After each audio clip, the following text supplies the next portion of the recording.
සාදරයෙන් පිළිගන්නවා knowledge hub එකෙන් ගෙනෙන තවත් අලුත් වීඩියෝ එකකට.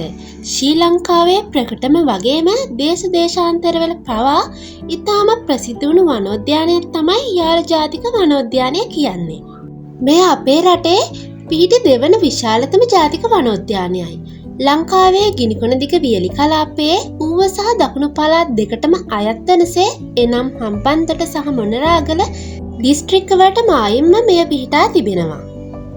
කොළඹ සිට යාල ජාතික වනෝද්‍යානයට දුර කිලෝමීටර් 300ක් පමණ වෙනවා. මුළු රක්ෂිතයේ වර්ග ප්‍රමාණය වර්ග කිලෝමීටර් 979ක් වුවත් මහජනයා සහ සංචාරකයන් සඳහා විවෘතව ඇත්තේ වර්ග කිලෝමීටර් 141ක සීමිත භූමි ප්‍රමාණයක් පමණයි.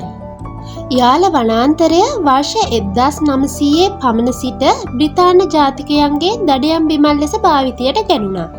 ඒ අනුව 1900 දී මේ දඩයම් රක්ෂිතයන් ලෙස නම් කෙරුණු අතර 1908 දී අභය භූමියන් ලෙස ප්‍රකාශයට පත් කරා. පසුව මේ වනාන්තර කලාපය පහකට බෙදා එහි කලාප අංක 1 කොටස 1938 පෙබරවාරි මාස 25 වැනි දින ජාතික වනෝද්‍යානයක් බවට නීතියෙන් උසස් කරනු ලැබුවා.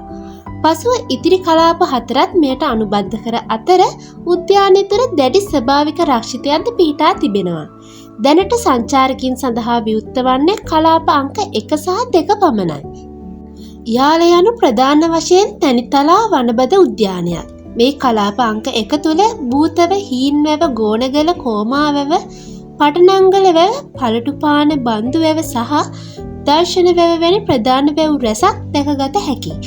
එසේම විඩපලා වැව, මෙනටි වැව වැනි කුඩා වැව්ද, රුක්විල, පට්ටවිල, දෙබරගස්වල වැනි දියවල වල මෙන්ම බූතවල, ගෝනල හැබ වැනි කලප 3ක්ද මෙහි තිබෙනවා.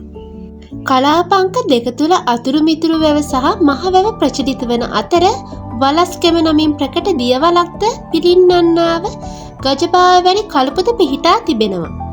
මැණික්කඟ සහ කුබුක්කං ඔය උද්‍යානය තුළින් ගලා යන ප්‍රධාන ජලධාරා දෙකක් වන අතර කලාප 5 තුළ හෙක්ටයාර 1500කින් සමන්විත වෙහෙරගල ජලාශය ඉදි වී තිබෙනවා. වියලි මිශ්‍ර සදාහරිත වනාන්තර, කටුපඳුරු සහිත ලඳු කැලෑ සහ තෘණබිම් වලින් සැදුණුලත් යාල පරිසරය තුළ බුරුත, වීර, පළු, කුඹුක් වැනි ශාක බහුලව වැවෙනවා. මේ පරිසරයේ ශීරපායි සත්ත්ව විශේෂ 40කට පමණ රැකවරණය දෙනවා.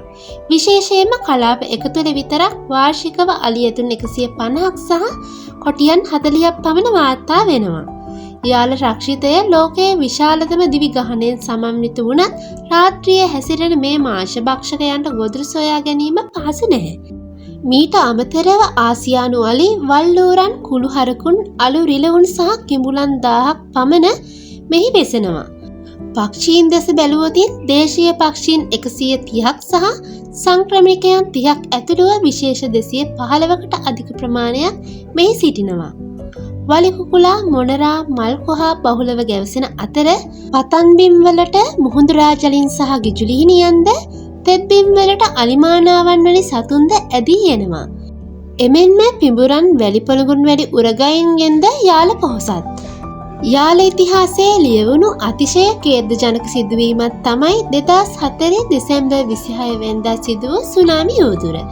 මෙයින් වනජීවී සංරක්ෂණ මධ්‍යස්ථානය සහ සංචාරක බංගලාව සම්පූර්ණයෙන්ම විනාශ වී විදේශිකයන් සහ සේවකයන් ජීවිතක්ෂයට පත් වුණා. හැබැයි පුදුමයට කරුණ නම් මෙහිදී වනසතුන් විශාල වශයෙන් විනාශ නොවීමයි. ඊට හේතුව සුනාමි රළ පැමිණෙන බවට වූ සංවේදනයන් කල්තියා හඳුනාගත් සතුන් උස් භූමි කරා පලා යාමයි. පසුව යාල වනෝද්‍යානය නැවත විවෘත කෙරුණා. ඔබත් මේ අපූර්ව වනජීවී අත්දැකීම විඳගන්න කැමති නම් දිනපතා උදෑසන 6 සිට සවස 6 දක්වා ජිප් රථ සෆාරි පහසුකම් ලබා ගන්න පුළුවන්. ඉතින් මේ වගේ තොරතුරු දිගටම සරලව දැනගන්න අපේ නොලෙජ් හබ් channel එක subscribe කරලා තියාගන්න. වීඩියෝවට like කරලා share කරන්නත් අමතක කරන්න එපා. ඊළඟ වීඩියෝ එකෙන් හමු වෙමු. ඔබට සුබ දවසක්.